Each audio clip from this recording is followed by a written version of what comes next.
अस्सलाम वालेकुम नाज़रीन, आप देख रहे हैं पावर शो में होलीना शिगरी। नाज़रीन, आज सुप्रीम कोर्ट के 3 रुकनी बेंच जो कि चीफ जस्टिस की सरबराही में तश्कील दिया गया और उसने समाअत की डिप्टी स्पीकर की गुज़िश्ता रोज़ जो रूलिंग सामने आई और जिसके बाद एक बहस छिड़ गई है मुल्क में कि आर्टिकल 63A जिस के मुताबिक उन्होंने कहा कि उन्होंने फ़ैसला दिया गुज़िश्ता रोज़ और 10 वोट्स जो पाकिस्तान मुस्लिम लीग काफ के थे उसको मुस्तरद करार दिया गया था। तो आज उस पर मज़ीद भी इस मामले के हवाले से हमने जो पेशरफ देखी अदालत में और अदालत ने जिस तरह से सवाल उठाया कि जी पढ़कर सुना दें कौन सा पैरा में लिखा है, हमें बताएं कि आपने किस वोट निकाले हैं। साथ साथ सुप्रीम कोर्ट की जानिब से जो हुक्म दिया गया कि हमजा शहबाज साहब पीर तक के लिए उनको बतौर ट्रस्टी वज़ीर आला वो काम करेंगे और पीर तक हमजा शहबाज रूटीन के उमूर सर अंजाम देंगे। आज प्रेस कॉन्फ्रेंसेस का सिलसिला भी जारी नज़र आया। जनाब अता तारर साहब रहनुमा है मुस्लिम लीग नून के, उन्होंने भी रेस की जो सवाल रेस किया है और यूसुफ रज़ा गिलानी साहब के इलेक्शन सेनेट में इलेक्शन के हवाले से उन्होंने उस पर सवाल रेस किया कि किस तरह से 7 वोट्स रिजेक्ट और मुस्तरद करार दिए गए थे उस इलेक्शन में चेयरमैन सेनेट की जानिब से, और क्या उस केस का भी फैसला किया जाएगा। फिर पाकिस्तान मुस्लिम लीग नून की जो नायब सदर हैं जनाब मरियम नवाज शरीफ साहिबा, उन्होंने भी आज जो ट्वीट्स किए हैं वो भी बड़ी परेशान कुन हैं क्योंकि वो कहती हैं कि जी मौजूदा सियासी इंतशार और अदम इस्तेहकाम का सिलसिला उस अदालती फैसले से शुरू होता है जिसके ज़रिए आइन की मनमानी तशरीह करते हुए अपनी मर्जी से वोट देने वालों के वोट ना गिनने का हुक्म जारी हुआ और आज उसकी एक नई तशरीह की जा रही है ताकि अब भी उस लाडले को फ़ायदा पहुँचाया जाए जिसे कल पहुँचा था। साथ साथ वो ये कहती हैं अगर इंसाफ के ऐवान भी धोस धमकी बदतमीजी और गालियों के दबाव में आकर बार बार एक ही बेंच के जरिए मखसूस फैसले करते हैं, अपने ही दिए फैसलों की नफी करते हैं, सारा वजन तराजू के एक ही पलड़े में डाल देते हैं, तो ऐसे यकतरफा फैसलों के सामने सर झुकाने की तवक्को हमसे ना रखी जाए, बहुत हो गया। तो यानी कि मामलात अब यहाँ से मजीद पेचीदा होते हुए दिखाई देंगे क्योंकि अब इदारों पे प्रेशर भी है।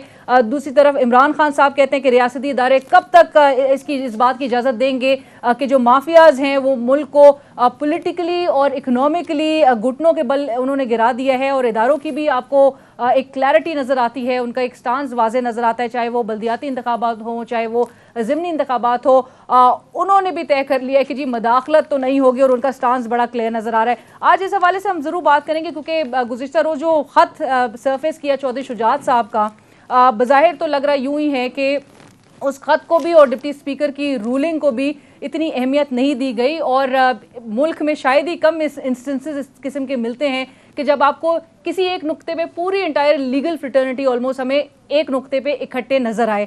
आज इस हवाले से हम ज़रूर बात करेंगे और ऐसे हालात में क्या क्राइसिस की जो सिचुएशन है पंजाब में वो थमती हुई दिखाई दे रही है, मजीद उसमें शिद्दत आते हुए दिखाई देगी, और जो मौजूदा हुकूमत है जिसके लिए इंस्टेबिलिटी कभी भी उसके हक में नहीं होती तो वो उसको कैसे काउंटर कर सकेगी। हमारे साथ मौजूद हैं स्टूडियोज़ में भाई साहब माहिर कानून हैं। अस्सलाम वालेकुम अली साहब, thank you so much for joining अस। हमें ज्वाइन कर रहे हैं अहमद बिलाल महबूब साहब, सरबराह हैं आप पिलडैट के। अहमद साहब अस्सलाम वालेकुम, बहुत शुक्रिया आपने भी हमारे लिए वक्त निकाला। और हमारे साथ साथ होंगे आबिद ज़ुबैरी साहब, सीनियर माहिर कानून आप है हमें ज्वाइन कर रहे हैं। थोड़ी देर में आबिद ज़ुबैरी साहब भी हमारे साथ होंगे। अली बुखारी साहब, गुफ्तगू का आगाज़ आपसे। आज जो ये सिलसिला नज़र आ रहा था हमें अदालत में और वकला भी प्रेजेंट हुए, डिप्टी स्पीकर की जानिब से इरफान कादिर साहब ने कहा आर्टिकल 63A के मुताबिक जो है वो फैसला किया गया, ये वाकई में सुप्रीम कोर्ट के अदालती फैसले की रोशनी में ये किया गया था? नहीं जी, ऐसे बिल्कुल नहीं है, मैं उनसे डिसएग्री करता हूँ और मेरा अपना एक लीगल ओपिनियन है इसके अंदर, क्योंकि मैटर इज सब जुडिस before supreme court of Pakistan. इसलिए थोड़ा सा इसके अंदर मैं कंक्लूड करते हुए आपको विद इन द पैरामीटर्स बताऊं कि 63A के तहत फैसला जो डिप्टी स्पीकर का है वो नहीं है, क्योंकि हम बेयर रीडिंग ऑफ 63A को अगर करते हैं तो उसमें हेड ऑफ जो पार्टी है उसकी तरफ से डायरेक्शंस इशू नहीं हो सकती, वो पार्लियामेंट्री लीडर की तरफ से होंगी।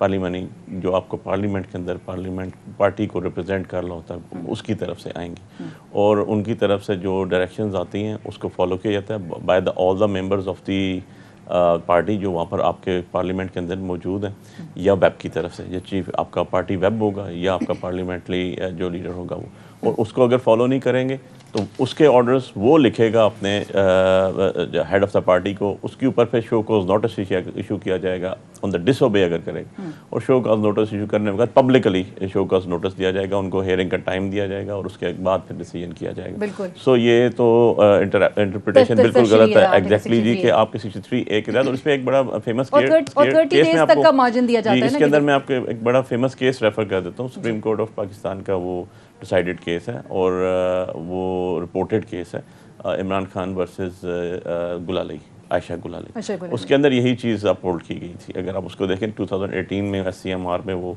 बड़ा क्लियर है उसके अंदर कि आपने जो पार्टी हेड है उसकी तरफ से डायरेक्शन नहीं, वेब की तरफ से जो पार्टी हेड कर रहा होगा, पार्टी वेब होगा या पार्लियामेंट्री कमेटी का जो आपका पार्लियामेंट्री उसका हेड होगा वो उसको करेगा। So 63A is very much clear जी। मैं इसके कोई आप इंटरप्रिटेशन इसके अलावा करें तो आई डोंट नो, लेकिन जो आपको इश्यूज होंगे, जो शो का नोटिस इशू होगा, जो डायरेक्शन आएगी, जो फॉलो करनी होगी, वो आपको आएगी पार्लियामेंट्री। अच्छा, लेकिन ये वाली बात भी समझा दीजिए कि चौधरी शुजात साहब के उस खत में डायरेक्शन परवेज इलाही साहब को भी थी कि वो भी अपोजिंग कैंडिडेट को वोट दें। देखें ये इस तरह नहीं होता। ये बेसिकली आप लास्ट टाइम भी देखें जो डिफैक्टो मेंबर्स है जिनकी सीट्स पे ये इलेक्शन हुए, ये 20 बंदे जो PTI के थे उनको डायरेक्शन इशू की गई थी। उसमें जनरल सेक्रेटरी जो थे उस टाइम के आपके MNS के वाले से बात करूँ, असद उमर साहब की तरफ से भी डायरेक्शन थी और पार्टी वेब जो थे आपके आमिर डोगर साहब उनकी तरफ से भी थी और उसकी TCS रसीद, क्योंकि मैं उस पर कौंसल था उसके अंदर भी, केस के अंदर भी, तो हमने रिप्रेजेंट किया था PTI के अंदर। तो उसके अंदर इशू ये था कि आपका जितने भी डॉक्यूमेंटेशंस थी उसकी रसीड्स TCS की उनको भिजवाएगी, उनको चांस दिया गया, उसके बाद जाके आगे से फिर उनको किया गया जो इनिशिएटिव लिए गए थे।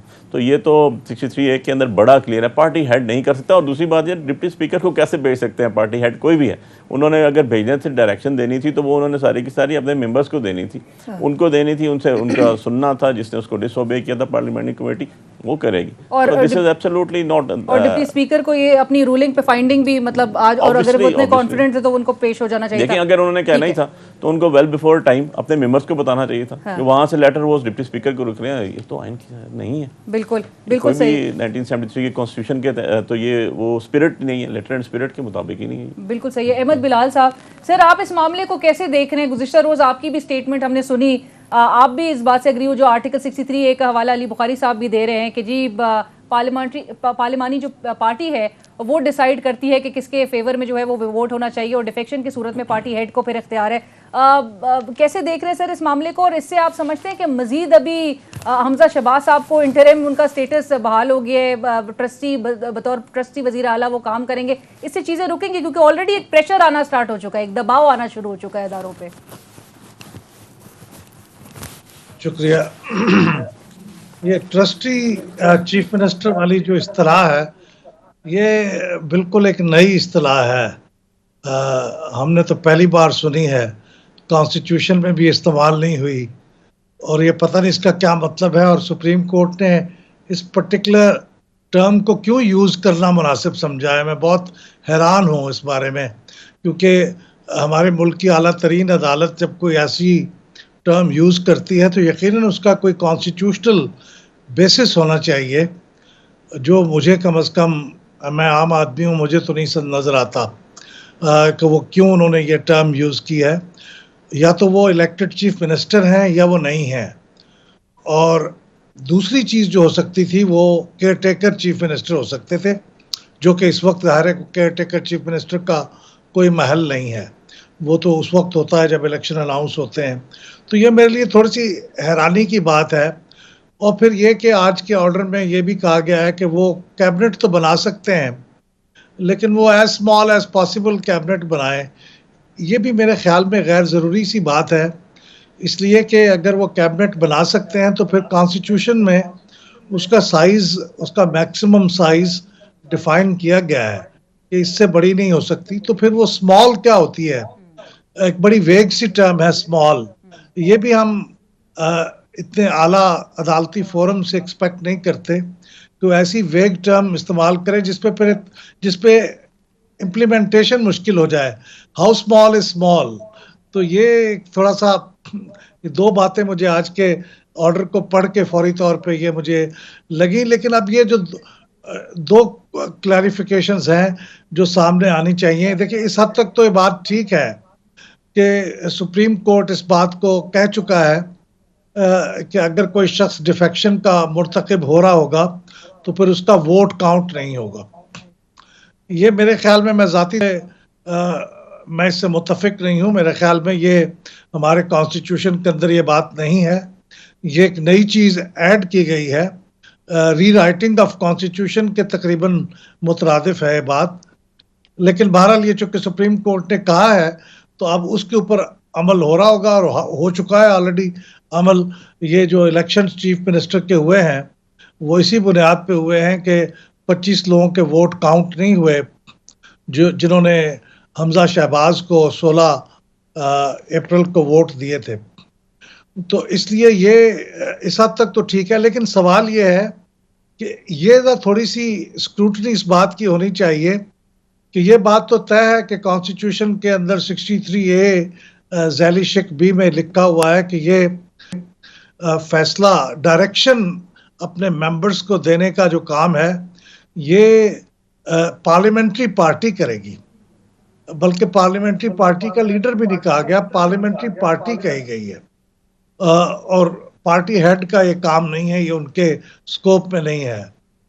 लेकिन क्या अब ये मालूम करना है कि पार्लियामेंट्री पार्टी की जो मीटिंग हुई है वो वाकई हुई है, उसके वो तकाजे जो मीटिंग के हैं पूरे हुए हैं, वहाँ पे उसके मिनट्स बने हैं, मेजॉरिटी ने उससे एग्री किया है। तो ये बातें शायद कोर्ट अब इसको प्रोब करेगा और फिर उस किसी नतीजे पे पहुंचेगा। लेकिन मेरी हद तक कम से कम मुझे यकीन है पढ़ने की हद तक कि ये फैसला जो है ये पार्लियामेंट्री पार्टी को डायरेक्शन देनी है, ये पार्टी हेड को नहीं देनी। और पार्टी हेड फिर ये काम करते हैं कि अगर किसी ने खिलाफ वर्जी की हो डायरेक्शन की तो उसका फिर डेक्लेरेशन वो जारी करते हैं कि ये डिफेक्ट कर गए हैं। वो फिर इलेक्शन कमीशन को भी भेजते हैं और प्रिजाइडिंग ऑफिसर को भी भेजते हैं। तो मेरा ख्याल तो ये है। लेकिन आज की जो प्रोसीडिंग्स हैं उसके बारे में मुझे थोड़े सा इत्मीनान कल्ब नहीं है, वो मैंने आपको जिक्र कर दिया कि क्यों नहीं है। लाल साहब का यही नुक्ता जो आपने ट्रस्टी वजीर आला के हवाले से कहा कि ये क्या होता है ट्रस्टी सीएम का, और ये क्या वर्ड एग्जिस्ट करता है। आबिद ज़ुबैरी साहब इस वक्त हमें ज्वाइन कर चुके हैं। आबिद ज़ुबैरी साहब अस्सलाम वालेकुम। Thank you sir. आपको आई होप मेरी आवाज़ आ रही हो।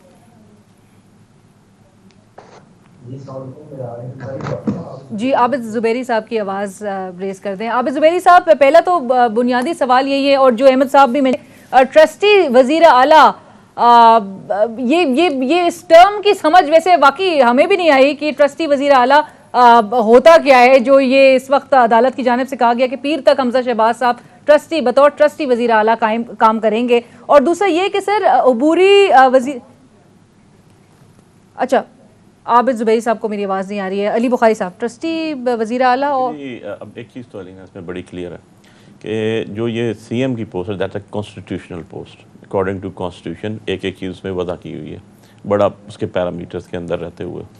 अब दूसरी चीज़ ये आ गई कि कॉन्स्टिट्यूशन के अंदर किसी किस्म का भी केयर टेकर का वर्ड तो है, ठीक है, उसका भी एक टाइम लिमिटेशन सारी चीज़ें तय हैं, लेकिन ट्रस्टी का कोई वर्ड नहीं है। सो एज फार एज अगर मुझसे आप इंटरप्रिटेशन पूछें या सिंपल डेफिनेशन पूछें तो मैं सिंपल एक लफ्ज़ पे ये कहूँगा कि ट्रस्टी वर्ड जो है कॉन्स्टिट्यूशनल वर्ड नहीं है फॉर सीएम सीएमशिप के लिए। अच्छा, ठीक है, ये at least as a student of law मैं यहाँ तक तो क्लियर हूँ कि ट्रस्टी वर्ड नहीं हो सकता किसी भी सीएम के लिए। कल पीएम की जगह भी आप ट्रस्टी वर्ड यूज़ कर सकते हैं, नहीं कर सकते आप उसके लिए। या तो पीएम होगा या सीएम होगा या वो नहीं होगा या केयर टेकर होगा। इसके अलावा कोई लफ्ज़ कॉन्स्टिट्यूशनली मैंने तो नहीं पढ़ा, मेरे नज़र से नहीं। राइट। अच्छा अली बुखारी साहब, ये भी चीज़ ज़रा क्लियर करिएगा कि आज बड़े सीनियर कुछ माहिर कानून ये कह रहे थे कि अबूरी वज़ीर आला बनाना अदालत का इख्तियार नहीं है। ये भी इसी हद तक ठीक बात है जी कि आपने अगर केयर टेकर सेटअप में लेकर आना है और केयर टेकर सेटअप आपका कोई आना है तो वो कोर्ट से नहीं करना, कोर्ट से नहीं करना चाहिए। ये भी कॉन्स्टिट्यूशन के अंदर एक चीज़ वजह है इसके अंदर, उसके अंदर तो कोई सेकंड ओपिनियन नहीं है। और वैसे ये मैं आपको बताऊं कि ये पहले मैं जो हमारा एक केस था जिसमें डिप्टी स्पीकर की रूलिंग का इशू आया था नेशनल असेंबली का, और उसमें मैं रिप्रेजेंट किया प्रेसिडेंट ऑफ पाकिस्तान की तरफ से उस केस में भी। अब बहुत सी चीज़ें ऐसी हैं जो कि बार थी आपके कॉन्स्टिट्यूशन के अंदर, फॉर एग्जांपल आर्टिकल 69 का उसमें हवाला दिया गया। अब जब हम इसके ऊपर आते हैं जाके, तो एक चीज़ देखें अलीना कि ये जो है रन ऑफ इलेक्शन था, ये फ्रेश इलेक्शन नहीं हो रहा था, ये सेकेंड राउंड था। इसके अंदर काउंटिंग करनी थी, किस चीज़ की काउंटिंग होनी थी? 25 वो लोग जो डिफेक्टोस थे जिनकी माइनस कर दिए गए, उसमें से सुप्रीम कोर्ट के ऑर्डर के ऊपर 5 जो है वो स्पेशल सीट्स थी आपकी, जिनमें से 2 माइनॉरिटीज की थी रिजर्व, 3 आपकी ख्वातीन की थी, वो फिलअप हुई, उनके नोटिफिकेशन हुई, और उसके बाद 20 जो थे वो इलेक्शंस दोबारा कंडक्ट होने थे, उसके बाद ही होना। ठीक है, मुझे अली बुखारी साहब एक ब्रेक के बाद हाजिर होता है।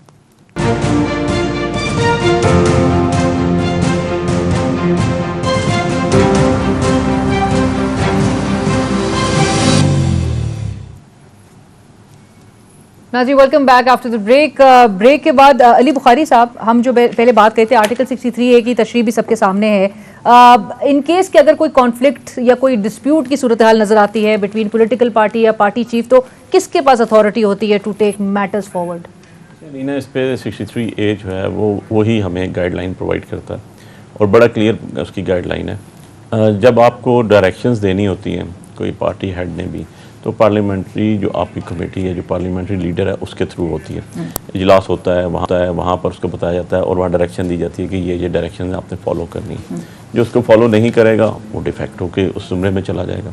अब सिमिलरली अगर रेसिप्रोकली हम इसको देखें तो बड़ा क्लियर इसके ऊपर इशू ये है कि जब पार्लियामेंट्री कमेटी आपकी या पार्लियामेंट्री लीडर आपका along with all the other majority members वो कहते हैं जी कि यहाँ पर जो है पार्लियामेंट हमारा जो लीगल जो हमारा पॉलिटिकल हेड है पार्टी का, यहाँ पर वो गलत है, इसको रिप्लेस करें, इसको करें, तो दे कैन डू इट। और इसकी आपको एग्जांपल भी मिलती है कि चौधरी शुजात हुसैन खुद जो है उन्होंने मियां अजहर साहब को रिप्लेस किया था, और इसी तरह उन्होंने नीचे से जब आपकी अक्सरियत आ जाती है पार्लियामेंट्री आपके अरकान जो हैं, वो जब मेजॉरिटी कहती है according to my own view जी, कहती है कि जी आप हमारे पार्टी हेड अब नहीं है, ठीक है, ये आपके अगेंस्ट इश्यूज़ हैं और ये बंदा हमारा पार्टी हेड है, तो हुआ। और चौधरी शुजात हुसैन साहब ने मियां अजहर साहब को रिप्लेस किया था वहाँ से अक्सरियत का फैसला सुनते हुए कि उन्होंने इजलास किया और उस इजलास का एजेंडा ये रखा, और दैन उसके बाद उन्होंने मियां अजहर साहब को चेंज करके खुद पार्टी मुस्लिम लीग काफ के हेड बन गए थे। तो ये हमारे पास एक इन्हीं की अपनी पार्टी की जो है, इन्हीं की अपनी सदारत का जो है वो हमारे पास प्रेसिडेंट मौजूद है ऑलरेडी इसके अंदर। राइट, बट अली साहब अभी क्योंकि पीटीआई समझती है कि भाई बड़ा ही क्लियर कट केस है,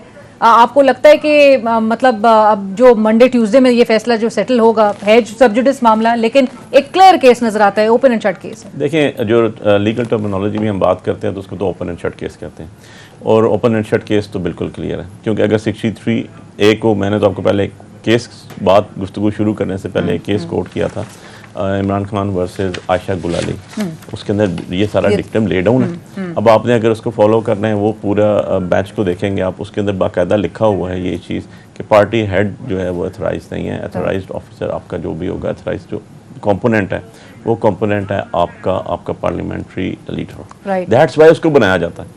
अगर पार्लियामेंट्री लीडर, क्योंकि अंदर वो बैठा होता है, उसने डिजाइन करना होता है, उसने फॉलो करनी होती है चीजें, उसने सबको फॉलो करवानी होती है। दैट्स वाई कि वो पार्लियामेंट्री लीडर है, अदरवाइज तो उसकी जरूरत ही नहीं पड़ती। अदरवाइज उनकी जरूरत नहीं पड़ती। लेकिन ये जो अता तारड़ साहब आज प्रेस कॉन्फ्रेंस में हवाला दे रहे थे सेनेट के इलेक्शन का, और वो कहते हैं यूसुफ रजा गिलानी साहब 7 वोट्स मुस्तरद होने के बाद उनके उस पर भी क्या केस का भी फैसला इसी तरह से किया जाएगा? देखिए, वो तो ऑल टुगेदर अलग चीज़ है। उस पर डिफेक्टो मेंबर्स कौन से हैं, उनके खिलाफ क्या इशू हुआ, उनको पार्टी की तरफ से पार्लियामेंट्री जो लीडर आपको उसकी तरफ से क्या डायरेक्शन आई थी, क्या हुआ, बेसिकली तो ये देखना ना आपने। यहाँ पर तो एक क्लियर जिसे कहते हैं ना क्लियर डायरेक्शंस हैं। खुद कैंडिडेट है चौधरी परवेज इलाही साहब, कैंडिडेट है खुद, और पार्लियामेंट्री लीडर उन्होंने खुद कैंडिडेचर अपना होने की वजह से साजिद, मैं देख रहा था साजिद भट्टी साहब जो है उनको वो दिया हुआ, उनकी तरफ से डायरेक्शन है, और 10 के 10 ने वोट पोल की, मीनिंग बाय के डायरेक्शंस फॉलो की उन्होंने। तो इसमें तो सेकंड ओपिनियन वाली बात नहीं है। तारड़ साहब पता नहीं कैसे अपनी कोई एक्सप्लेनेशन या इंटरप्रिटेशन दे रहे हैं, वही बता सकते हैं। राइट, अच्छा, ये जो अब जो एक हमें एक बयानिया नजर आ रहा है, या एक जो मैंने ट्वीट्स का जो इनिशियली हवाला दिया था, पाकिस्तान मुस्लिम लीग नवाज और मरियम नवाज साहिबा भी कह रही हैं कि जी ये मखसूस फैसले किए जा रहे हैं। अच्छा, प्रेस कॉन्फ्रेंस में फुल कोर्ट का जिक्र जरूर किया गया, क्योंकि आज जो हुकूमती इत्तेहाद की जानिब से एक मुश्तरका एलामिया भी, मुत्तफ़िका एलामिया जो जारी हुआ, उसमें भी डिमांड की गई कि जी फुल कोर्ट इस मामले पर तश्कील दिया जाए, फुल कोर्ट की हियरिंग की जाए, तो कोई फर्क पड़ेगा? देखिए, क्योंकि बेंच पे बड़े सवालात और एतराज़ात उठाए जा रहे हैं। देखें, ये क्वेश्चन पहली दफ़ा उन्होंने रेज नहीं किया। ये सारी की सारी आपको याद हो कि जब नेशनल असेंबली में डिप्टी स्पीकर की रूलिंग आई थी, वो जब प्रोसीडिंग स्टार्ट हुई थी, वहाँ पर भी पीपल्स पार्टी की तरफ से एक क्वेश्चन रेज किया गया था, क्योंकि मैं उसमें कौंसल था। एक केस में हम प्रेसिडेंट ऑफ पाकिस्तान को पीटीआई को रिप्रेजेंट कर रहे थे, तो वहाँ पर ऑनरेबल जस्टिस ने पूछा था कि भैया आपको अगर हम में से किसी पे एतराज़ हो तो आप लिख के दे दें। व्हाट इज दिस बेसिकली, कि आपको हम पे ट्रस्ट नहीं है, अगर तो आप बताएं जी फलां शख्स पे फलां जज पे हमें ट्रस्ट नहीं है। उन्होंने कहा नहीं ऐसी बात नहीं है, क्योंकि वो भी 5 रुकनी बेंच का डिसीजन था। और ये जो देखें, एक चीज़ को आपने इसको छोड़ना नहीं है, इसको कंटिन्यूएशन में रखना है। उसकी वजह यह है कि रन ऑफ इलेक्शन है ये, और इसी कोर्ट के इसी बेंच के ऑर्डर के तहत ये हुआ। अब उसके तहत आपने सिर्फ रिकाउंटिंग करनी है। अब रिकाउंटिंग के अंदर आपने एक नई चीज़ दे दी। मुझे तो ये नहीं समझ आ रही कि जो डिप्टी स्पीकर साहब हैं, वो डिप्टी स्पीकर का इस 63A में कौन सा रोल है कि वो किसी पार्टी के हेड उसको लेटर लिख देता है और वो कहता है कि नहीं, पार्टी ने जो हेड है, पार्टी का जो पार्लियामेंट्री लीडर है, पार्लियामेंट्री लीडर ने बताना है, कन्वे करना है। अगर कोई पार्टी हेड की भी कोई ऐसी कोई चीज़ है तो वो तो उन्होंने पार्लियामेंट अपनी पार्टी के लोगों को बताना है। इसमें स्पीकर साहब भी क्या इन्वॉल्वमेंट है मेरी समझ से। लेकिन बुकला की जानिब से आपके ख्याल में आज अदालत में ये बात होनी चाहिए थी, इस पे रेज होना चाहिए था? रेज हुआ तभी बेसिकली तो उन्होंने डिप्टी स्पीकर को बुलाया कि रिकॉर्ड लेकर आ जाएं आप। ये चीज क्वेश्चन तो था, ये क्वेश्चन तो बड़ा क्लियर था, क्योंकि हमने सारे ने पाकिस्तान ने देखा मीडिया पे कि उन्होंने सुप्रीम कोर्ट के ऑर्डर को रेफर किया। अब सुप्रीम कोर्ट का ऑर्डर हमने तो उसमें, हम तो कौंसल भी थे उसके अंदर, हमें तो नहीं पता चला कि कौन सा ऑर्डर है। वैसे आपको एक चीज़ इसमें एडिशन बताऊं कि ये एक साइड, इसमें एक पहलू और भी है छोटा सा, और क्योंकि रन ऑफ इलेक्शन है और सुप्रीम कोर्ट के ऑर्डर्स पे, तो डिप्टी स्पीकर साहब के खिलाफ कंटेम्प्ट ऑफ कोर्ट भी हो सकती है। कंटेम्प्ट ऑफ कोर्ट भी हो सकती है? बिल्कुल हो सकती है कि आपको हमने ये लिमिटेशन दी, ये टाइम बताया, ये दिन बताया, यहाँ से नोटिफिकेशन ईसीपी ने करना था, करके यहाँ पर आना था, आपका काम था कि आपने उसके अंदर काउंटिंग करवानी है, एंड दैट्स इट। कोई नया शेड्यूल इलेक्शन नहीं था, कोई नया शेड्यूल इशू नहीं हुआ, सब चीज़ें तो ऑनलाइन थी। तो अगर आप एक एलिमेंट उसका ये भी आता है कि आपने ये चीज़ जो फुलफिल नहीं की as per direction of the Supreme Court, तो जब आप सुप्रीम कोर्ट के किसी ऑर्डर को फॉलो नहीं करेंगे, डिसओबे करेंगे या उसमें अपनी इंटरप्रिटेशंस करेंगे, तो आप कंटेम्प्ट इसी के जुमरे में आते हैं। तो ये एक ऑप्शन जरूर मौजूद है। बिल्कुल सही है। अच्छा, ये जो आईनी बहरान जो पिछले कुछ माह से नजर आ रहा है पंजाब सूबे में, ये कहीं थमता दिखाई दे रहा है कि नहीं, इस हवाले से भी जरूर बात करेंगे। लेकिन मैं इस वक्त चाहूंगी कि इमरान खान साहब ने मुल्क की किस तरफ गामजन है, उस हवाले से क्या कहा, ये पहले वो सुनते हैं। करता हूं कि हम कानून और आइन के बीच में हमेशा हमारी स्ट्रगल रही है। हम डेमोक्रेट्स हैं, हम जमहूरी लोग हैं, लेकिन अगर ये किया, अगर इनका ख्याल है कि पैसे लेके ये करेंगे, तो ये मुल्क जाएगा श्रीलंका की तरफ। श्रीलंका के अंदर वो स्टेज आई, कोई फिर कंट्रोल नहीं कर सकता। और पाकिस्तान तहरीक इंसाफ के सीनियर रहनुमा फवाद चौधरी साहब, वो क्या किस तरफ इशारा दे रहे हैं या किस तरफ वो बताना चाह रहे हैं कि मामला जा रहे हैं, आइए उनकी भी बात सुन लें। सिर्फ एक चंद घंटों की कॉल के ऊपर पूरा पाकिस्तान बाहर है, और ये मैं समझता हूँ बहुत दिनों तक इमरान खान को ये हमें या पीटीआई को या इमरान खान को ये जो कंट्रोल है ये हासिल नहीं रहेगा लोगों के ऊपर कि हम लोगों को वापस घर भेज। नाज़रीन, इस वक्त माहिर कानून सलमान अकरम राजा साहब भी हमें ज्वाइन कर चुके हैं। सलमान साहब, अस्सलाम वालेकुम, thank you for joining us sir. Salman साहब, ये जो आज सुप्रीम कोर्ट की जानिब से जो समाअत हुई थी और अदालती बेंच ने जो समाअत की थी, जिसके बाद हमजा शहबाज साहब को हुक्म दिया गया कि वो पीर तक एक तो ट्रस्टी, बतौर ट्रस्टी वजीर आला काम करेंगे। तो अभी हम डिस्कशन में यही बात करते हैं कि ट्रस्टी वजीर आला क्या होता है, या डिफाइन किस तरह से किया जाता है। आपको ये मामला जाते हुए सर किस तरफ दिखाई दे रहा है? आर्टिकल 63A की तशरीह भी सबके सामने मौजूद है। जी, आज की कार्रवाई से और जो शुरू वक्त से राय थी मेरी भी और दीगर वकला की, मैं समझता हूँ अक्सरियत की भी, वो यही थी कि जो डिप्टी स्पीकर साहब ने किया वो एक संगीन गलती थी, और ये मामला जो है पंजाब असेंबली में जो अददी अक्सरियत थी उसके मुताबिक ही तय होना चाहिए। चौधरी शुजात साहब को कोई इख्तियार हासिल नहीं था कि वो क्यू लीग के जो मेंबरान हैं उन पर हावी होते, उनको कोई हुक्म जारी करते, और डिप्टी स्पीकर को कोई इख्तियार नहीं था कि उस हुक्म की बुनियाद पर वो उनके वोट मुस्तरद कर देते। तो ये तमाम मामला जो है मेरी नज़र में एक गलती पर मबनी है, आईनी गलती पर मबनी है, और सुप्रीम कोर्ट अब इसकी वजाहत पीर वाले दिन नहीं तो मंगल तक कर देगा, आइंदा हफ्ते में ये मामला तय हो जाएगा। और इसीलिए उन्होंने वजीर आला हमजा शहबाज साहब को, अब चूंकि ओथ तो उन्होंने ले लिया, वजीर आला तो वो हैं, उनको यही कहा है कि आप अपने आप को एक तरह से एक ट्रस्टी समझें, आपका रोल जो है वो महदूद होना चाहिए, आप उस नौयत का कोई फैसला ना करें जो एक आम वजीर आला कर सकता है, जिसके कोई असरात जो हैं वो डे टू डे रनिंग जिसे हम कहते हैं उससे बढ़कर हों।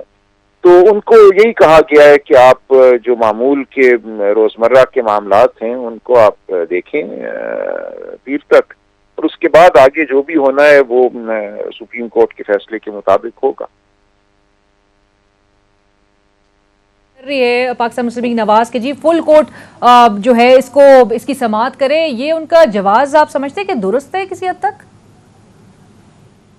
देखिए, ये इस्तदा तो की जा सकती है और आम तौर पे अहम आईनी नौयत के जो मामलात हैं उनमें बड़े बेंच ही बैठते हैं, 5 जज साहिबान हों, 7 हों, और गैर मामूली नौयत का कोई मामला हो तो मुकम्मल कोर्ट भी बैठ सकता है। लेकिन ये सवाबदीद चीफ जस्टिस साहब की हुआ करती है। यहाँ जिस तरह बेंच बना, रातों रात एक इमरजेंसी की सूरत थी और अब एक हेयरिंग हो भी गई है, आज सारा दिन मामला चला, तो इस्तदा तो की जा सकती है, लेकिन सवाबदीद जाहिर है चीफ जस्टिस साहब की है। मुझे नहीं लगता कि अब इस बेंच को तब्दील किया जाएगा या वसअत दी जाएगी। मामले को जल्द मैं समझता हूँ हल करना हर एक के फायदे में है।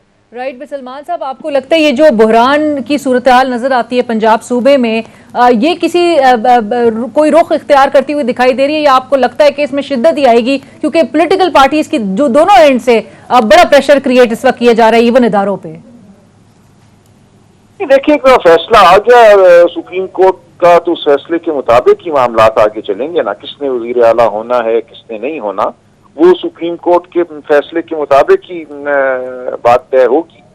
तो बहरान तो खत्म हो जाएगा एक दफा सुप्रीम कोर्ट का फैसला आता है और उसके मुताबिक हुकूमत कायम हो जाती है, तो सूबे की हद तक तो बहरान खत्म हो जाएगा। वफाकी हुकूमत हो सकता है मुतसलसल रहे या दबाव महसूस करे, लेकिन वो एक इंतजामी या सियासी नौयत का मामला होगा, आईनी बहरान नहीं होगा। राइट बट सलमान साहब, एक और सवाल कि आपके ख्याल में हमजा शहबाज साहब के पास कोई रास्ता मौजूद है इस वक्त के इस पूरे तमाम सूरत हाल से, या डिप्टी स्पीकर की रूलिंग के खिलाफ उतना मामला ना जाए, उससे बचा जा सके?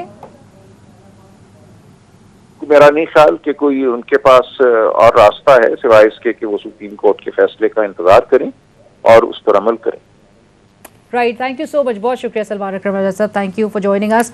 जी अली बुखारी साहब, ये जो और एक पॉलिटिकल क्राइसिस है इस सूबे में, आपको लगता है कि ये कुछ थमेगा, कुछ सेटल होते हुए दिखाई दे रहा है? क्योंकि प्रेशर्स ऑलरेडी दबाव का बड़ा शिकार है इस वक्त इदारे, और स्पेशली जो अब एक मीडिया पर जो इस तरह से कैंपेन नजर आ रही है।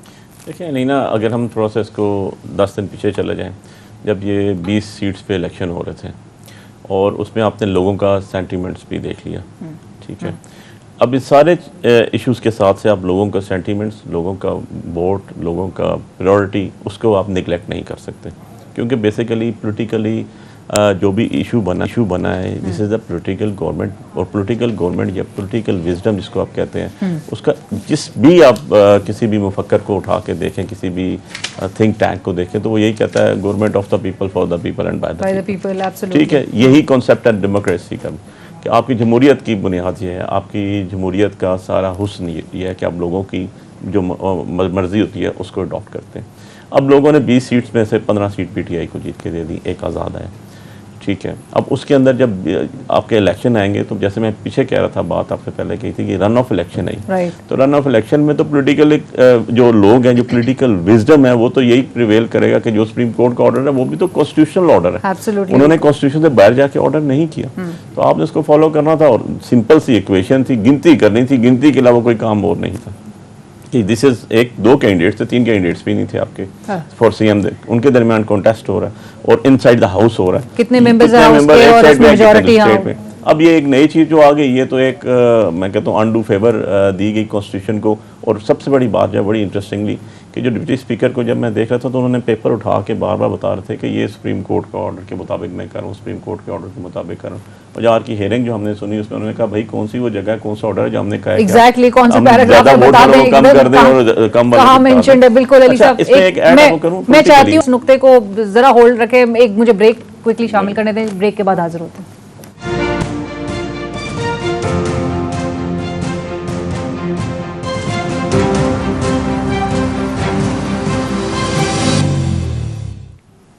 नाज़रीन welcome back after the break. Studio में हमारे साथ मौजूद है अली बुखारी साहब, माहिर कानून। अली बुखारी साहब, एक सवाल, क्योंकि इस वक्त कल की सिचुएशन के बाद 179 नंबर्स हमजा साहब के पास और 186 की ऑपोजिशन जो बेंचेस हैं वो नज़र आ रही हैं, तो 179 नंबर्स के साथ वो कर क्या सकते हैं? कुछ भी नहीं कर सकते जी, अगर simply for the sake of arguments इनको आप कहते हैं कि ये ट्रेजरी बेंच है 179 के साथ और 186 के साथ जो अपोजिशन बेंच है वो ये अपना बिल तो पास ही नहीं करवा सकते, कोई बिल भी पास नहीं करा सकते किसी भी किस्म का, सिंपल मेजॉरिटी भी नहीं है इनके पास। जब आपने बिलिंग पे जाना है, जब आपने वोटिंग पे जानी है तो वो तो प्रोसीड करेगी और प्रोसीजर के अंदर फिर जो मेजॉरिटी होगी वो एक्सेप्टेबल होगा, उसका होगा। तो आप कानून साजी तो कर ही नहीं सकते, लेजिस्लेशन तो आप कर ही नहीं सकते किसी किस्म की पंजाब के अंदर। एब्सोल्युटली। मोर ऑफ इट ये है कि आपका अगर फाइनेंशियल बिल रिजेक्ट हो जाता है तो आप ऑटोमेटिकली फारग हो जाते हैं, ठीक है। तो बेसिकली तो यह है कि this is first time in the history के जो मेजॉरिटी, क्योंकि एक प्लेटफॉर्म पे दो कैंडिडेट्स हैं इसलिए मैं इसको सिंपल लेके जाता हूँ कि दो कैंडिडेट्स हैं और एक कैंडिडेट के जो 186 वोट्स हैं और वो उसको उन्होंने लूज़र कर दिया और जो 179 वाला है इज अ सक्सेसर, तो ठीक है ना। तो ये अब उसका वो बैठ के वहाँ पर करेंगे क्या, एक्सेप्ट के सीएम की कुर्सी पर बैठ के वो अपना कोई एग्जेक्टिव ऑर्डर इस्तेमाल करें, लेजिस्लेशन तो हो ही नहीं सकती उसके अंदर क्योंकि सिंपल मेजॉरिटी नहीं है उनके। सो लेजिस्लेशन समझा शहबाज साहब के पास जो है वो इख्तियारात ही नहीं होंगे, लेजिस्लेशन हो ही नहीं सकती। आप फिगर्स है ना, ये तो मैथ्स है, this is not physics, not chemistry. लेकिन ये बिल्कुल, और ये सही कह रहे हैं आप, लेजिस्लेशन के लिए ऑब्वियसली ऑपोजिशन की अगर बेंचेस में ज्यादा नंबर्स हैं तो वो ये किस तरह से बिल्स पास करा सकेंगे, कुछ भी नहीं हो सकेगा। लेकिन ये जो रूटीन के मामला, क्या रूटीन के मामला वो चला सकते हैं एज ट्रस्टी? तो मैंने आपको पहले बताया कि ट्रस्टी कवर्ड कॉन्स्टिट्यूशनली तो नहीं है जी।